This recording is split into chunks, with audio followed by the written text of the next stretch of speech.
Good afternoon or good morning, ladies and gentlemen. My name is Wu Xianfeng. I'm Jason Grenier. This is English through Popular Culture. This is our lecture on Bob Dylan's Lily Rosemary and the Jack of Hearts. We are going to start by looking at a file that I have placed on the e-learning platform for you. Did you notice that? There's a file here. If you click this file, you're going to get a copy of the lyrics to the song and the vocabulary. So what I would do if I was in your position, student coming to class, if you don't bring a notebook computer, I would print this file at home if I was in your position. I would print this and I would bring my printed copy of this file to class, because then when I add notes here, you can just add your notes in the margins. You know what I mean? I'm going to add information. You can just add what I add, because I don't give you all the notes. I give you the lyrics to make life easier, but you got to pay attention in class to get the notes. So it's a good idea going forward to print this out, bring it, and then you can just write your notes. Bien. You know what I mean? Easy. All right. Anyway, let's start with vocabulary. I got to make sure I'm going to play the song for you, but I cannot include the song in the video version of this lecture, as I told you, for copyright reasons. The YouTube algorithm flags the video and nobody can access it. So let's start with some vocabulary. This is all in the file that is on the e-learning platform for you.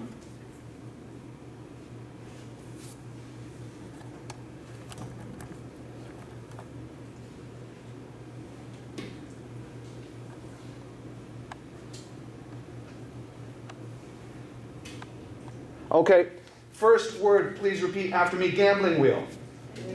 I imagine something like this, but some of you who have been to Las Vegas or been to Macau, maybe you imagine something different. Of course, it could be roulette also, right? You guys are familiar with this, I'm sure. If you have not played, you've seen this. Anyway, it doesn't matter which kind of gambling wheel it is. The point is, it's a gambling image. There is a lot of gambling imagery in this song. Lots. All right? Second word, please repeat after me. Cabaret. As the picture shows, a cabaret is a nightclub, a place where you go to see live shows, singing and dancing. And a cabaret happens to be the setting for this song. This is where most of the action takes place. And you can imagine, a lot of interesting things can happen in a cabaret, right? It's a dark, shadowy place. There's little private booths over here for VIPs. You've got the stage. You've got the backstage where only the performers and staff can go. You've probably got rooms upstairs. You know, lots of interesting things can happen in a cabaret. All right, and that is the setting for the song. Next one, drill. This is a drill, okay? And drilling is the activity of using a drill to make a hole in something.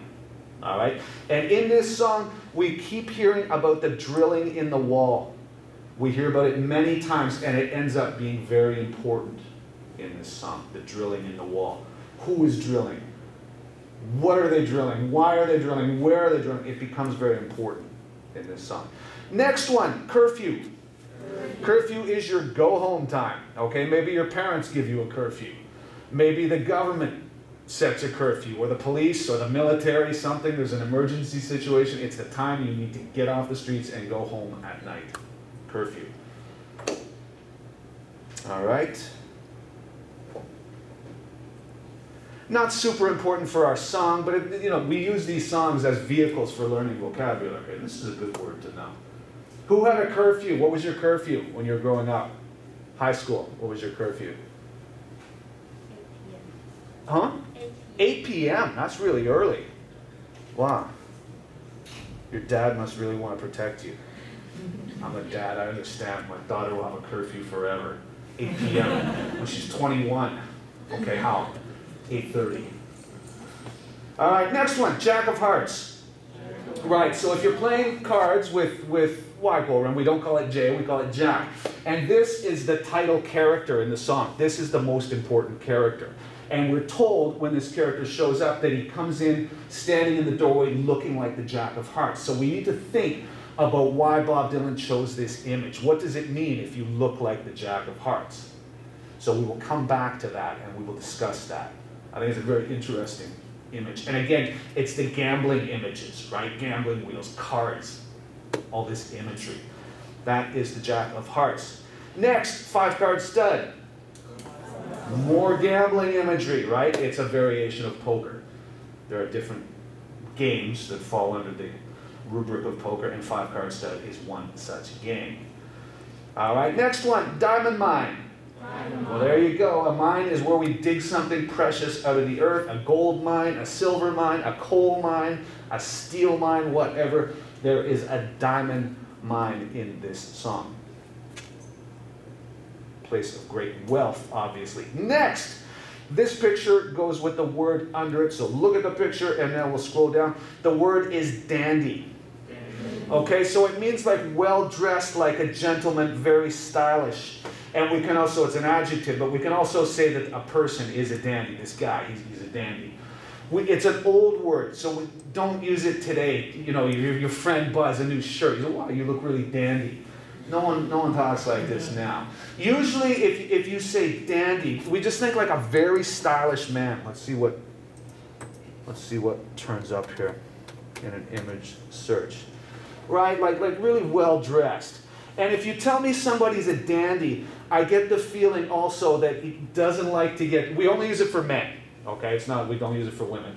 And a dandy to me means someone who doesn't like to be dirty, doesn't like to be hot and sweaty. You know what I mean? Like likes to be very neat and clean all the time and well dressed. Okay, like these people. All right. So we can say he is a dandy. He is dressed in a dandy style, for example. Okay, next one, easy one, cane. Well, that's a walking stick, is called a cane. Next, carriage. This is a passenger vehicle. If it's for people, okay, people ride in carriages. If it's for 东西, we call it like a wagon or a cart or something, okay? If you say carriage, it means people are going to ride in this. And since there's a character in our song that rides into town in a carriage, we know that this song takes place in the past, before automobiles, before cars, right?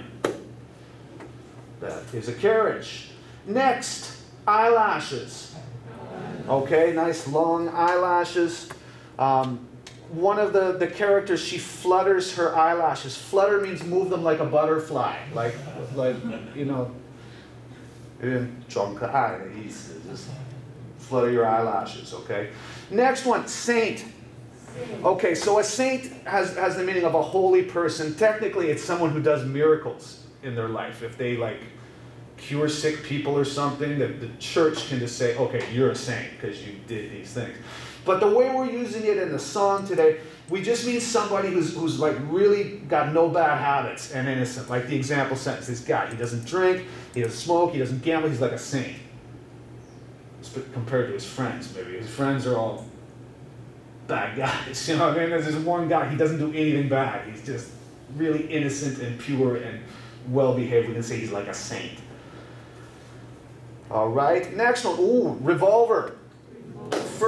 Is this the first gun in this class? It's not going to be the last one. A lot of the songs we study in this class have guns in them. A revolver is a kind of handgun, all right? We've got the cylinder here. It revolves. Revolve means go around like this.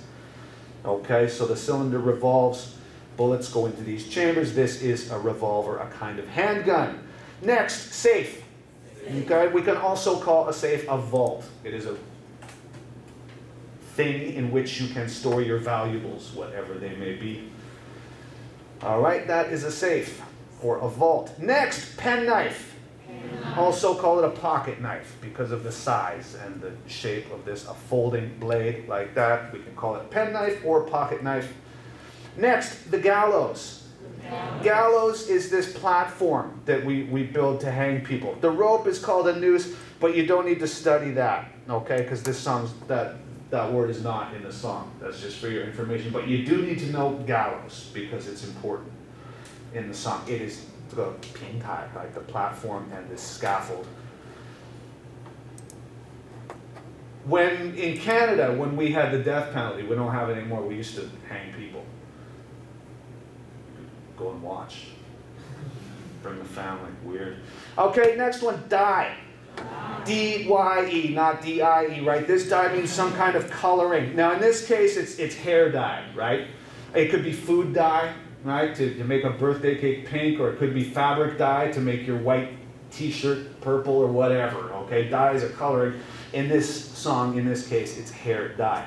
Now, that's the end of our vocabulary section. In this song, this is a character-driven song. There are 4 main characters. So as we listen and you read the lyrics, you need to think about who the main characters are. There are 4. All right? We'll come back to this. We need to think about the relationships between the characters.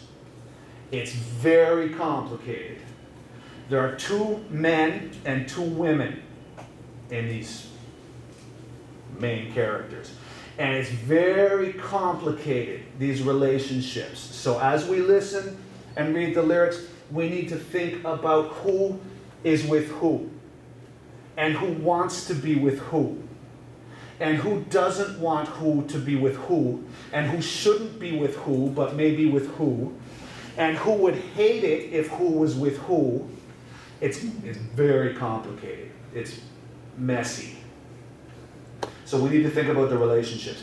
The other thing we need to think about are the crimes. There are 2 major crimes. We know what a crime is when someone breaks the law. All right? There are 2 major crimes in this song.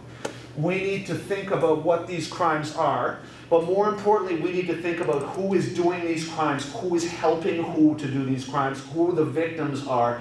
This song is like a mystery. This is like a mystery. If you like TV shows like CSI, or you like movies like Sherlock Holmes, this kind of thing, this is the song for you.